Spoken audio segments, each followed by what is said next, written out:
How's it going, everyone? It's that Blue Abarth here, and welcome back to the channel and another video. And actually a video that should have been out a few days ago, but unfortunately the files went proper wacky and I was just not able to upload it, which is why I'm here today to record it again and give it another go. Actually, I think this one's going to be better too, because I did miss out a few things that I wanted to talk about in the one I was going to upload. So maybe it's actually a good thing that I'm recording it again. Who knows? We'll see how we go.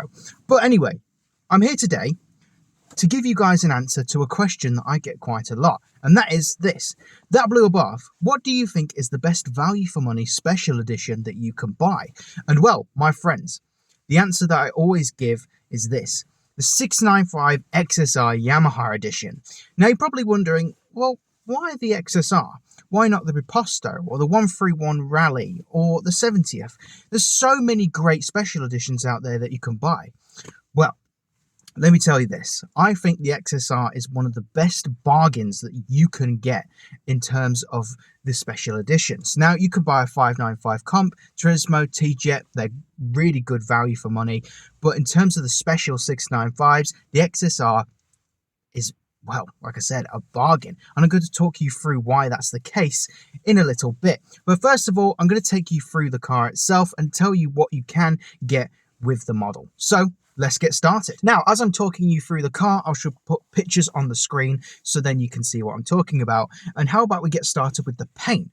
And we do have a record grey with Passione red accents. And now I think this is a really nice colour combination and it really does work. We have the darker paint and then the lighter accents, which really does work together well, because of course having darker paint, it means that the lighter colours will pop more and really be in your face. And I've seen one of these in person and that was the case. The red accents really did shine through and made it look very, very nice indeed. Now, that's not to say that the darker paint, the record grey, was dull or anything like that, because it was still a really nice colour to see. It was vibrant, it was quite shiny too. I think it did have a few layers of polish on it, so it did help the appearance of the paint. But even just normal standard record grey Abarths look great. I mean, hey, like you've seen in the 595 Competizione video that I did a little bit ago, that was a very nice car. There was no polish on it or anything, and it still looks pretty sweet. And if you'd like to see that video, I shall put the thumbnail in the top corner.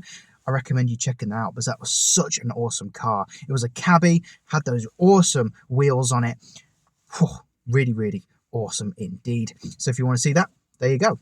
But yeah, so coming back to the XSR, great colour combination of grey and red, but you actually get quite a few red accents. You get it on the wing mirrors, the front and rear lip, and on the centre caps on the wheel, which I think is a really, really nice touch. It means that you get a nice amount of red. Not too much, but just enough to complement the grey paint. Now, moving on to the wheels themselves, you get 17-inch SS wheels, which are such a great alloy in my opinion. One of my favorites, along with these ones, the Formula wheels on the T-Jet, and still don't know the name of the other ones, guys. If you could help me out with that, that would be greatly appreciated. Picture will be on the screen of the wheel that I am referring to. If you could leave the name in the comment section down below, that would help a lot. But those ones and the other two, oh, some of my favorites. Now, to have SS wheels on the XSR is a great choice because it's a super sporty wheel, and hey, Yamaha, sporty company, makes sense to have one of the sportiest wheels on the car itself. Now, there is actually a bike to go along with the car. It's not included or anything like that, but Yamaha did make a bike that was in the same colour scheme and had a nice sporty accents on it. So it makes sense for the car to be grey and red and have sporty accents too. That would be a sick combination, by the way. Imagine purchasing the car and the bike and having it on your driveway. I think I have a picture somewhere of them together, so you'll probably see that. Really, really awesome together. Pretty sweet indeed. Now, coming back to the wheels, like I said, you get SS wheels, and of course, you get either Pilot Sports or you get P0s. Now, either way, great tyres, and they handle, that's for sure. All around, Brembo brakes, can't go wrong with a set of Brembos because they are a fantastic brand and they make good stuff. I've experienced quite a few Brembo brakes on Abarths and yeah, no complaints. They're great, they stop well, pretty awesome. I've said awesome quite a lot today. I think you're going to hear it quite a bit because that is just what this car is. It is awesome. But I apologize. I might have to put an awesome counter at the top there. But yeah, so we do have a nice handling package on the car. As for performance, like the engine and stuff, I'll get back to that in a bit. But if we move to the back of the car, there is something very interesting that I want to talk about, and that is the exhaust. Because we do have an Akrapovic on this, which is pretty insane, actually. There's not that many models that you can get with the Akrapovic on. There is the SS, the newer one, and I think that's it. I don't recall any others. No, how can I forget the Biposto? Guys, the Biposto has an Akrapovic too. Man, I almost forgot that then. The king of Abarths. Man, what's going on? Bloody hell. I think it's the heat, you know. It's very, very hot today, like 16, 17 degrees. Good stuff though, not complaining. But Akrapovic on the XSR, awesome decision to do that. I think the Akrapovic's on the bike too, so it makes sense. But that's a great sounding exhaust. I heard it in person as well. Sounds fantastic. Can't fault it. You get carbon tips too, which is a really nice touch. So it looks great from the back as well. Can't go wrong with a good Akrapovic. Now, it does have a back box, but slightly smaller, so you will get a bit more noise. And it's one of the best sounding exhausts, along with the Record Monza and the others, for the stock variants. Now, the rest of the car is sort of the same as any other Series 4. You know, you get the nice stripes and all that stuff. You get a few XSR badges, but that's kind of it. But it's a very nice car from the outside, I must admit. The appearance is stunning. It's fantastic. It's not as mental, as insane as the other 695s, like the Biposto, the 70th, or the 131. But it's just nice. It's subtle, but I think it does earn the 695 badge because it's special. You know what I mean? It's nice and special. So it's now time to move on to the interior and talk about what goodies you get in there. Coming to the interior now, and we do have a few things that do change. The biggest difference that you get on this car as opposed to the other special editions is a full carbon fiber dash. Now, this was definitely something that jumped out at me as soon as I sat in the car. It was like, whoa, whew, that's pretty nice. That's spicy right there, guys. Full carbon dash, I don't think there's many other Abarths out there that has that as standard.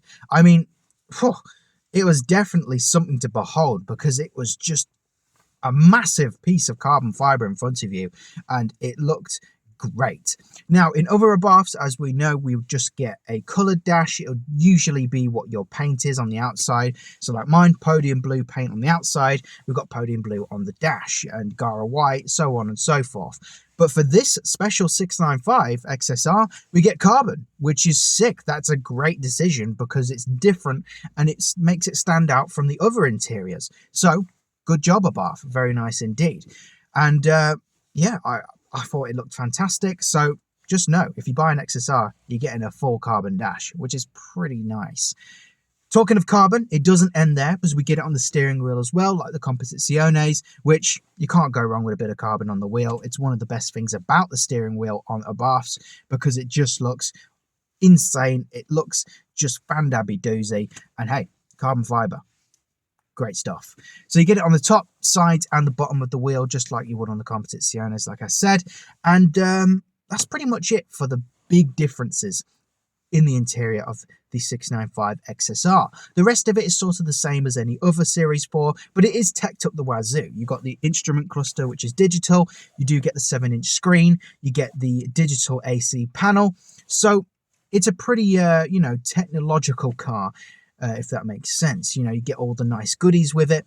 Now, the seats, that's what I wanted to talk about. I didn't include that a second ago for the massive differences because I want to include it in a different topic because the seats are a bit of a weird one. Now, you can either get the leather seats that you usually would get in the Turismo, you know, this style right here, but in leather, or you can get the bad boy Saybelts, the king of the Abarth seats. Now, the only thing is, it's a bit difficult to get the Saybelts, and that's why I want to talk about it in a different topic, so I'll save that for that in a second. But the rest of the interior, like I said, same as the other interiors for the Series 4, but still very, very nice indeed. Can't fault it. It's a great looking thing, and yeah, definitely worthy of a 695 badge because, hey, carbon dash, that's definitely something we don't see every day in the Abarths.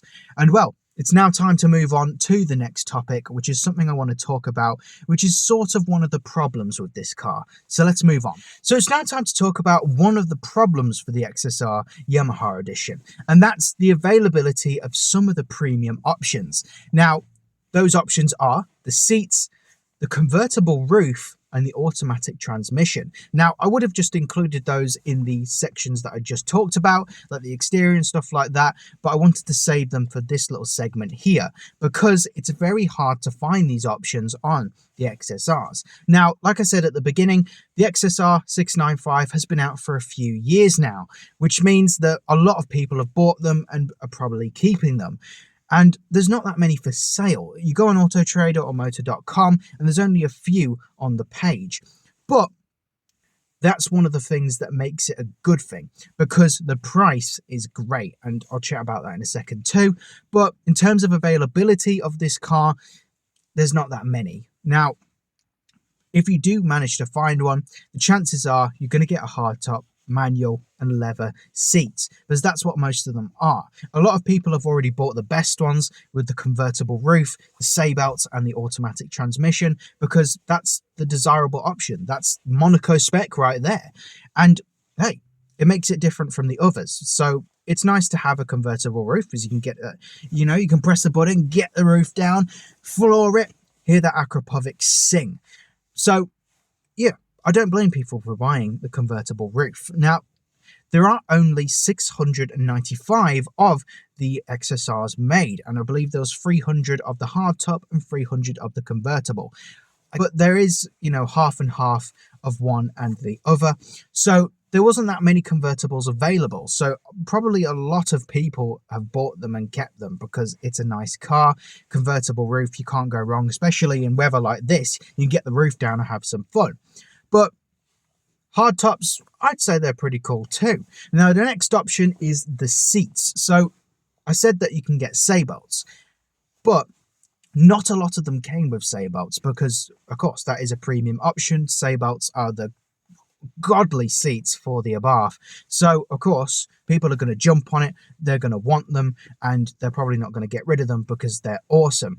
And I've only ever seen one advert on Autotrader for an XSR with the sail-belts, and believe me, that disappeared very quickly. So there definitely is quite a demand for the sail-belt seats. I mean, it's the same with any other Abarth, really. If it's got sail-belts, people are going to want it, and I don't blame them. They're great seats, and they really make the interior look something special, that's for sure.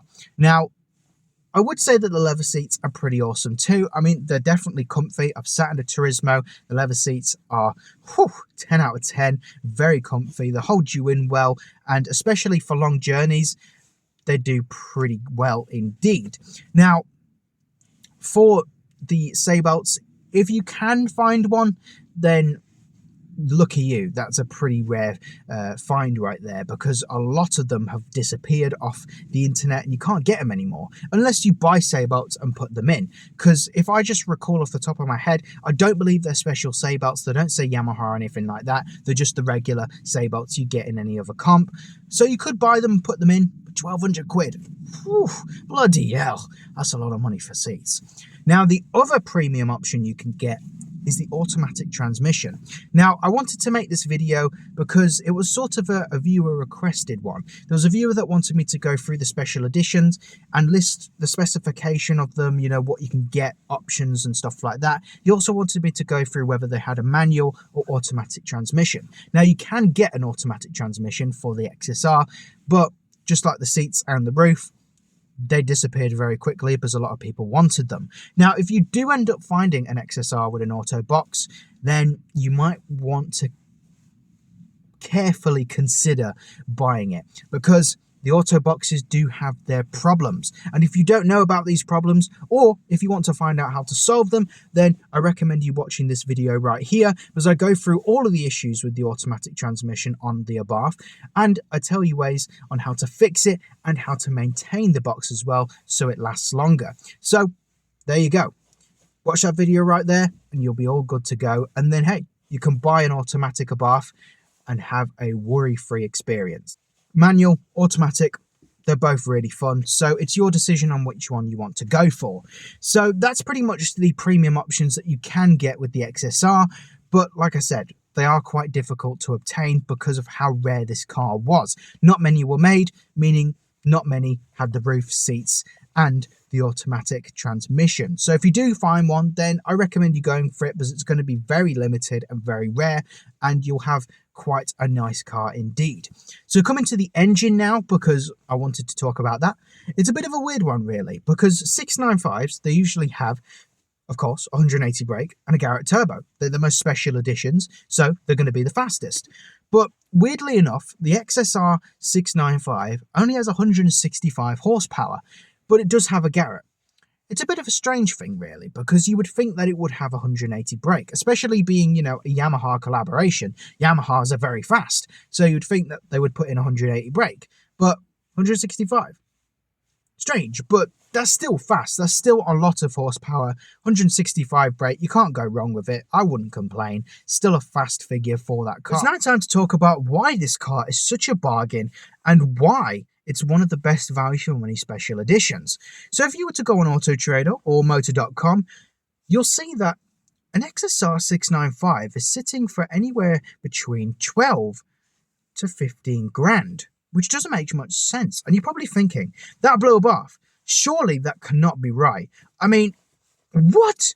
That is insanely cheap. I mean, is there anything wrong with it? Surely that just can't be correct. And I was thinking the same thing, but no. They are genuinely a good price, a bargain, 12 to 15 grand. Now, with that being said, you're probably also thinking, oh, well, the mileage must be just off the charts if they're that much. But no, 40 to 50,000 miles, which is not too bad for an Abarth. You'd be happy with that, and it'd be okay. As long as it has had, a service and all that, the service history is up to date and all that good stuff, you'd be laughing, because you're spending nothing on a 695, one of the best variants of Abarth. So it's just genuinely a good bargain. There's no, catches, or there's nothing that could go wrong. It's just a deal, a steal, a sale of the century. It's crazy, honestly. I mean, I wouldn't have thought there would be that much, but 12 to 15 is all that you'd be paying for an XSR 695. Now, I imagine if you're paying 14 to 15, you'd probably be getting a cleaner example, maybe 30 to 20,000 miles, but usually 40 to 50k on an Abarth isn't too bad. They're still okay. As long as they've had a good life and they've been, used, but, not abused, then you stand a good chance with it. There we have it, ladies and gentlemen. That is why the 695 XSR is one of the best value for money special editions that you can buy. You'll be rocking around in a fairly new 695 for nothing, which, hey, that's a 10 out of 10 in my book. I mean, all of the others are quite expensive. The 70th anniversary is about £21,000. The Riposto is, we're not even going to talk about that, 40 grand. And the others, they're around 20 to 25. So purchasing a 695 for 12 to 14 grand that's crazy. I mean, you're laughing. So that's why I think it's one of the best to buy. So if you guys would like to go for one, I'd recommend you doing so, because it's a great car, sounds fantastic with the Akrapovic, and if you can get any of the premium options, then go for it, because then it's a bit rarer, a bit more limited, and you'd have a bit more fun, especially with the roof down. Oh, it'd be fantastic. And so, people, that is it for today's video. I really hope you enjoyed it. Again, I'm sorry for the delay of this video, but hey, sometimes I can't help the files just going wacky on me. But hey-ho, it'll be up today, and I hope you enjoyed it. I'm going to be getting more of these videos out on the special editions and talking you through them. And if you'd like that, or any other content at all, and see it as soon as it comes out, you guys know what to do. Hit that bell, like, comment, and subscribe, because it's always appreciated. And hey, are you guys liking that little YouTube short series I'm doing right now of the best Abarth modifications? I've got a part 3 coming out soon, and I'm really enjoying it, so I'll try and get more out for you guys. But I think I'm going to get myself inside and get something a little bit, well, definitely get this jacket off, because I am boiling. I don't know if you guys can see can see it at all, but I am just sweltering. I'm starting to lose it a bit. You can hear me starting to lose my train of thought. So I'm going to get inside, but I'll see you guys in the future. Have a good one. Bruh.